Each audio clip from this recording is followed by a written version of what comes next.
ఈ నిమిషం కాదు, గంటైనా రోజైనా వారమైనా నెలైనా సరే నువ్వు క్షమించాలంటే తప్ప నీ కాళ్ళు వదిలిపెట్టను.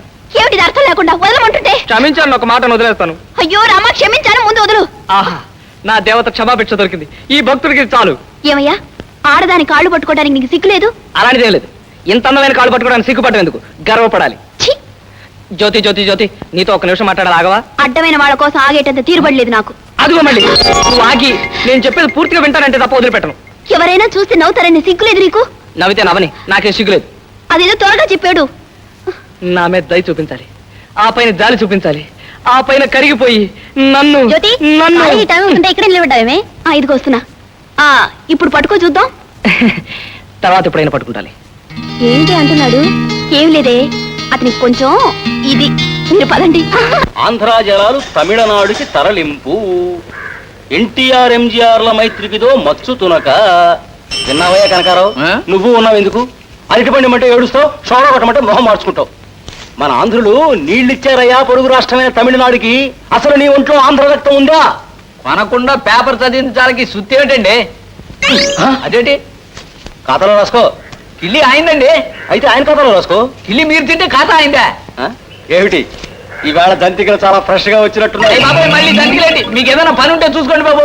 నాకు వేరే పని ఉందయ్యా, కాస్త ఆలోచించి బ్రాకెట్ నెంబర్ చెబుతాను. రాణు బాబు, ఏం కావాలి మీకు? చాక్లెట్లా, అరటిపళ్ళ? అరటిపళ్ళు. కుర్రాన్ని ఏం కావాలని అడుగుతుంటే మధ్యలో అడ్డం పడతావు. ఎవడవే నువ్వు? బాబు, కుర్రాడి చేతిలోదన్నా బలవంతంగా లాక్కుని తినేసే మహానుభావుడు వీరభద్రయ్య గారని నా కొట్టు ఖాతా పెట్టడానికే పుట్టాడు. ఓహో, వీరభద్రయ్య గారంటే ఈయనేనా? ఇది కూతురింట్లో పడి తేరగా మేసేసే మనిషి ఈయనేనమాట. ఏం మాట్లాడే అవి? నాకున్న రోజుల్లో ఇలాంటి వాళ్ళకు 100 మందికి పెట్టేవాడిని. ఈ రోజంటే ఏదో మా తాతలు నేతులు తాగారు, మా మూతులు వాసన చూడండి అన్నట్ట. వెనకటికి నీలాంటి వాడు ఎవడు ఇంత వయసు వచ్చినా సిగ్గు లేకుండా అక్కడ కూతురింట్లో పడి మేసేయటం, ఇక్కడ కిల్లుకిట్లో పడి దోచేయటం, ఇదంతా చూస్తుంటే ఇదిగో ఈ రమణ బాబు లాంటి వాళ్ళకు కూడా నువ్వంటే అసహ్యం వేసేస్తాను. 4 చాక్లెట్లు ఇవే. అలాగే బాబు.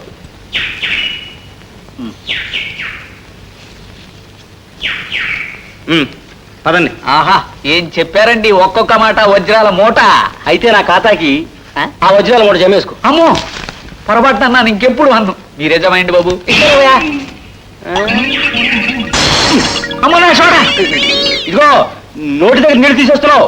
ఎప్పుడో ఒకప్పుడు నీళ్లు పట్టుకుండా పోతావు. ఇలా షోడాలు బీడీలు డబ్బులు ఇవ్వకుండా తాగేస్తే మన ఇద్దరం కలిసి ఇంకో కిళ్ళి కొట్టు ఎత్తుకోవాల్సి ఉంటుంది.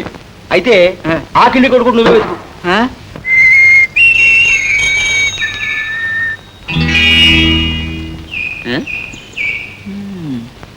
ఏం అబ్బాయి గారు, ఏం కావాలి మీకు? నీ కొట్టు ముచ్చటగా ఉంటేను చూద్దాను వచ్చాను. మీరు ఇక్కడ నిలబడ్డా ఏమీ బాగలేదు. కొంటే ఏమన్నా కొనండి, లేకపోతే ఉంచవయ్యా, పర్లేదు. లేకపోతే 5 నిమిషాలకు ఒకసారి చాక్లెట్ ఇస్తుండవా? ఏమిటినైనా ఇక్కడ బీటేశావు? కొద్దిగా పనుందిలే, అయినా నీకెందుకు? మీ నాన్న ఎక్కడా? మీ పిన్నింటికి వెళ్ళాడా? పిన్నా? అదెవరు నీకు తెలీదా? ఆ రాజే చెల్లెలు సీతమ్మ లేదు, ఆవిడే మీ పిన్ని. మీ నాన్న నీతో చెప్పలేదా? చెప్పలేదు. చూసావా ఎంత దుర్మార్గుడో మీ నాన్న. కన్న కొడుకు అయిన నీతో కూడా చెప్పకుండా. ఆహా, ఏం చెప్పారండి? కొంచెం వివరంగా చెప్పండి. ఆ సీతమ్మ ఈ సతీష్ బాబు పిన్నే. ఏం బాబు, మీ పిన్ని కులాసాగా ఉందా? ఇంటికి ఎప్పుడు తీసుకెళ్తున్నారు? తల్లి లేని వాడికి పిన్నే తల్లితో సమానం. మీరందరూ అట్ట ఉంటే నాకు ఏడుపు వస్తుంది. చాక్లెట్లు తీసుకుని మీ పిన్ని దగ్గరికి వెళ్ళు, ఓదారుస్తుంది. నాకొద్దు, ఉండు, మా నాన్నతో చెప్తాను. మీ నాన్నతో చెప్పి మీ పిన్నిని తొందరగా ఇంటికి తీసుకొచ్చి ఏర్పాటు చేసేసి. అలాగే నానా, నానా పద. For more updates, like, comment, subscribe to our channel. Hey darlings, గంటని click చేయడం మర్చిపోకండి.